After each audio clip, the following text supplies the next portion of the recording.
तर नमस्कार मित्रांनो, स्वागत आहे पुन्हा एकदा तुमचं आपल्या यूट्यूब चॅनलमध्ये. जर आपल्या चॅनलला नवीन असाल तर नक्की एकदा सबस्क्राईब करा आणि बेल आयकॉनला प्रेस करायला विसरू नका, जेणेकरून नवीन येणारा प्रत्येक व्हिडिओ सर्वात पहिल्यांदा तुमच्यापर्यंत. मित्रांनो, आज भव्य आणि दिव्य असं डोरलेवाडीचं मैदान पार पडते. या मैदानात बकासूर, सर्जा, सुंदर, भारत असे अनेक नामांकित बैल येणार आहेत. तर याच मैदानाचा अपडेट एक घेऊन आलो की या मैदानात अशी एक जोडी पळणार आहे की ती जोडी पळावी अशी अनेक लोकांची इच्छा होती. तर ते स्वप्न लोकांचं आज पूर्ण होताना पाहायला मिळणार आहे. तर मागचा जो बैलगाडीचा काळ होता तो सर्व काळ या दोन बैलांनी गाजवला होता, जेणेकरून ज्यावेळेस ही गाडी पळायला असायची त्यावेळी लोक गाड्या झुंपत नव्हती.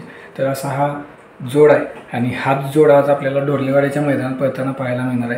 मित्रांनो, सुभाष तात्या मांगडे निसर्ग गार्डन कात्रजकरांचा सप्तहिंद केसरी सुंदर आणि त्याच्या जोडीला आपल्याला पळताना पाहायला मिळणार आहे सप्तहिंद केसरी भारत. तर भारत आणि सुंदरचा पैरा आजच्या डोरलेवाडी मैदानासाठी फिक्स झाला आहे मित्रांनो. तर अनेक बैलगाडा चालक, मालक आणि शौकीनांची इच्छा होती की भारत आणि सुंदर ही जोडी आपल्याला पळताना पाहायला मिळावी. तर मित्रांनो, आज ही जोडी आपल्याला पळताना पाहायला मिळणार आहे डोरलेवाडीच्या मैदानात. तर अनेक दिवसापासून भारत देखील मैदानात येत नव्हता, त्याच्या पायाला थोडी दुखापत झाली होती. तर तो पण आता बरा झालेला आहे. तर भारत आणि सुंदरचा पैरा फिक्स झाला आहे आणि अतिशय मोठा धमाका आपल्याला पाहायला मिळणार आहे डोरलेवाडीच्या मैदानात. भारत पण आता फिट झालेला आहे मित्रांनो, त्यामुळे भारत आणि सुंदरचा पैरा फिक्स झाला आणि आज ही जोडी आपल्याला डोरलेवाडीच्या मैदानात पळताना पाहायला मिळणार आहे.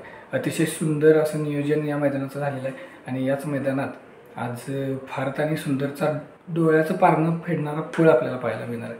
तर मित्रांनो, नक्की या मैदानाला या. आज खरंच भारत आणि सुंदरचा पळ कसा आहे ते या मैदानात पाहायला मिळेल आपल्याला अशी अपेक्षा ठेवूया आणि त्यांना या मैदानासाठी शुभेच्छा देऊया. तर मित्रांनो, आपल्या चॅनलला नवीन असाल तर नक्की आपल्या चॅनलला एकदा सबस्क्राईब करा आणि बेल आयकॉनला प्रेस करायला